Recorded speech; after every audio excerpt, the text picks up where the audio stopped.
మెదడు నరముల సంబంధిత వ్యాధులతో బాధపడుతున్నారా? కర్నూలు, హైదరాబాద్, చెన్నై, బెంగళూరు వంటి నగరాలకు వెళ్లకుండా ఇప్పుడు మన పొద్దుటూరులోనే ఈ సమస్యల పరిష్కారానికి అందరి కోసం స్థాపించబడింది వెంకటారాధ్య న్యూరో కేర్. మా అడ్రస్ డోర్ నంబర్ 9/397 ఈశ్వర గ్యాస్ ఏజెన్సీ పక్కన, హోమ్ హాస్పేట, పొద్దుటూరు, కడప జిల్లా. మా ఫోన్ నంబర్ 8519901459.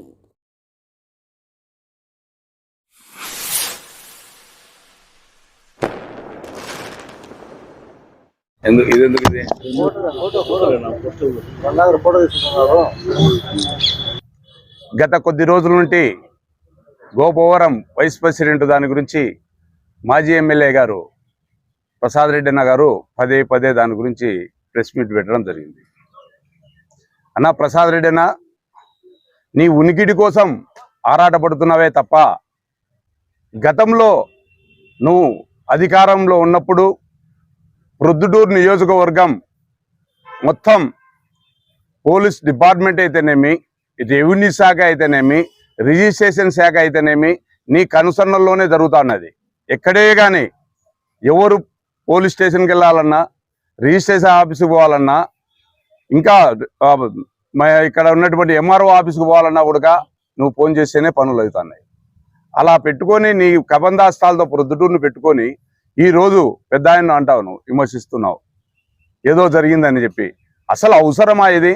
వైస్ ప్రెసిడెంట్ అవసరమా? నీ ఉనికిడి కోసం, కేవలం ఉనికిడి కోసమే నువ్వు చేస్తున్నటువంటి పని. కానీ నేను చెప్తున్నాను, గతంలో ఏదో ఇప్పుడు పెద్ద ఆయన అరాచకం చేసినాడని చెప్పి నువ్వు అంతా వీడియోలు చూపిస్తున్నావు. సోదరుడు MLC Ramesh Yadav, BC candidate, అతను బీసీ రమేష్ యాదవ్ అంటే ఎమ్మెల్సీ అంటే ఒక ప్రోటోకాల్ ఉన్నటువంటిది. ప్రొద్దుటూరులో ప్రోటోకాలే లేకుండా చేసేసినావు ఆయన, అతన్ని ఊర్లోనే లేకుండా అతని ఇంటి మీదకి పోయి రాళ్ళు వేపించావు. అప్పుడు ఏమన్నా కేసు పెట్టించావా? కేసు ఏమన్నా జరిగిందా చెప్పు. అలాగే దుగ్గిరెడ్డి రఘునాథ్ రెడ్డి కేవలం కటౌట్లో ఫోటో పెట్టలేదని చెప్పి అతన్ని కొట్టిస్తావు. అయినా కూడా సరే ఏదో జరిగిపోయిందని. గతంలో ఎక్సైజ్ ఆఫీస్లో పోలీస్ స్టేషన్లోకి వెళ్ళి ఇది చూడండి, ఒక ఎస్పీ గారిని ఏమంటాడో చూడండి. ఉద్యోగస్తులకు దొరికిన గౌరవం, అభిమానం ఎక్కడా దొరకదు. ఇది సత్యం. అధికారులు చెప్పమనండి.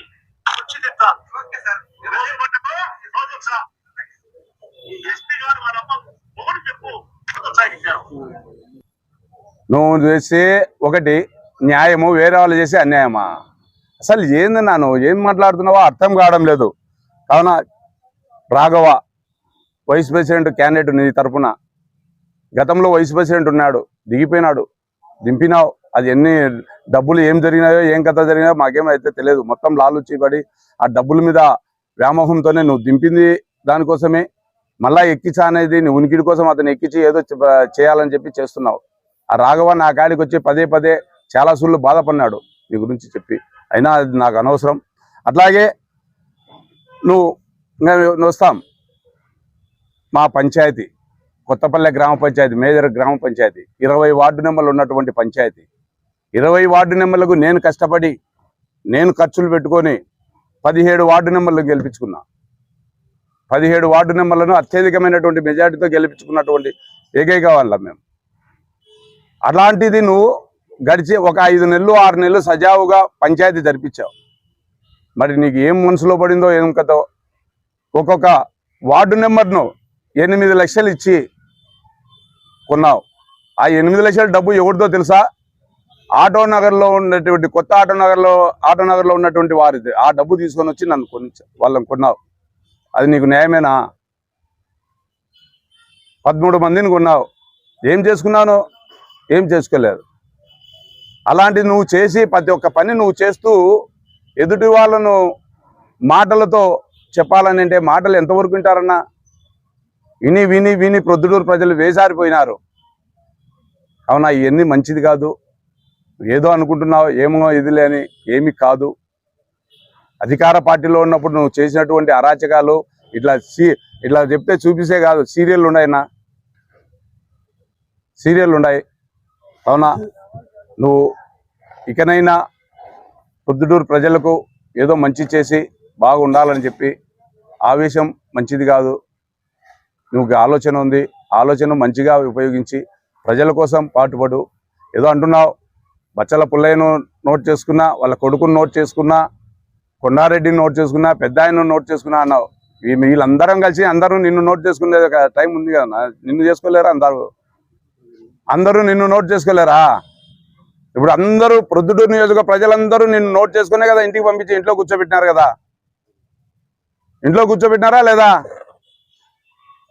నీది నడుస్తాంది లేని నీ ఇష్టానుసారం ఏ స్టేషన్కి వెళ్ళాలన్నా, ఏ పోలీసు వాళ్ళతో మాట్లాడాలన్నా భయపడతా అన్నారు అందరూ.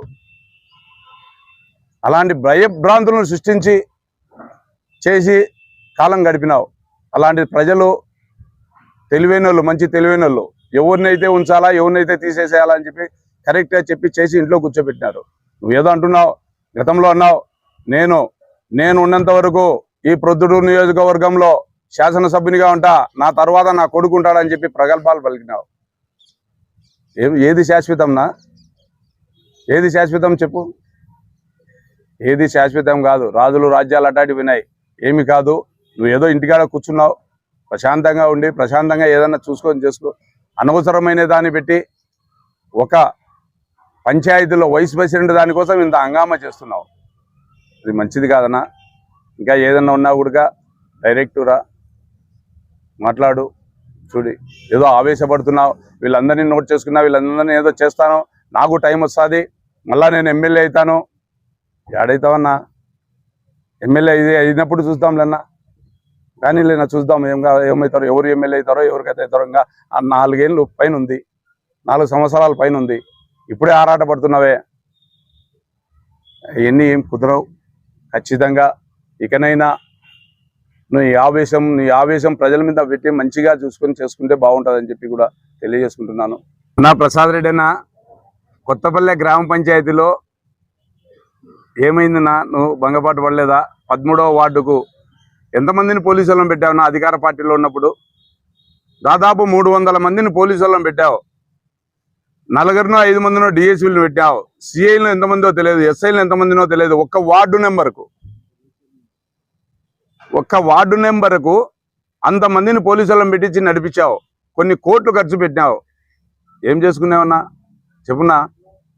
2 వైస్ చైర్మన్లు వచ్చినారు, ఒక ఎంపీపీ వచ్చినాడు. మొత్తం వైఎస్ఆర్సీపీకి సంబంధించినటువంటి కుటుంబం అంతా వచ్చి పడింది అక్కడ.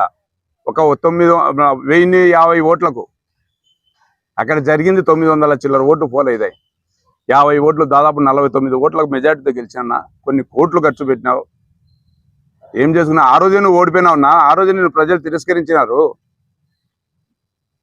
అలాంటిది ఏదో చేసుకొని ఏదో నీ ఉనికిడి కోసము గంభీరంగా మాట్లాడితే పని అవుతుంది అనుకుంటున్నావేమో. అవన్నీ ఏం కావన్నా. గతంలో ఓడిపోతానే చెప్పినావు, నేను 1 సంవత్సరం బయటికి రాను, ప్రెస్ మీట్లకు రాను, అది రాను ఇది రాను అని చెప్పినావు. రా, వచ్చి ప్రజల కోసం రా, మాట్లాడు, మంచి పనులు చెయ్యి. నిన్ను ఇంట్లో ఎవరు కూర్చోమని చెప్పలేదు. మాజీ ఎమ్మెల్యే, ప్రజలకు ఏదైనా అవసరం పడితే రా, వచ్చి మాట్లాడు, మంచి పనులకు రా. ఏదైనా కానీ ధర్నాలు చేయి, ఏమైనా చేయి మంచి పనులకు. నువ్వు ఇట్లా ఏదన్నా అవసరం లేని అనవసరమైన దానికి పెట్టి వాళ్ళందరూ ఏమవుతారు? రేపు ఏదన్నా అక్కడ గలాటలు జరిగితే ఏం జరుగుతుంది? ఏమవుతారు వాళ్ళు? ఊర్లో ప్రతి ఒక్కటి నీ ఇష్టం వచ్చినట్టు చేసినావు అధికారం ఉన్నప్పుడు. ఇప్పుడు కూడా అలాగే చేయాలంటే కుదురుతుందేమన్నా ప్రసాదన్న? కుదరదు. కావున ఇకనైనా కూడా ప్రజల కోసం బాగా చేస్తావని నేను ఆశపడుతున్నా. ఫస్ట్లోనే అధికార పార్టీ వస్తానే ప్రజలను, చిన్న నాయకులను, అధికారులను భయభ్రాంతులు చేయాలనే ఉద్దేశంతోనే ఒక బీసీ నాయకుడు నందం సుబ్బయ్య ఎట్లా చేసినావన్నా? ఏం చేసినావన్నా? అతని కుటుంబం ఏమైందన్నా? ఆ పాపం తగులుకోదా? నందం సుబ్బయ్య అనే అతను ఏదన్నా ఉంటే అరిచి దండించి ఏదైనా పోలీస్ స్టేషన్లో ఏదైనా నీకు అన్యాయం జరిగితే చేయాలి. కానీ ఇవన్నీ చేస్తూ నువ్వు నీతి మాటలు మాట్లాడితే ఎట్లుంటుందన్నా? ప్రొద్దుటూరు ప్రజలేం మర్చిపోరు నిన్ను.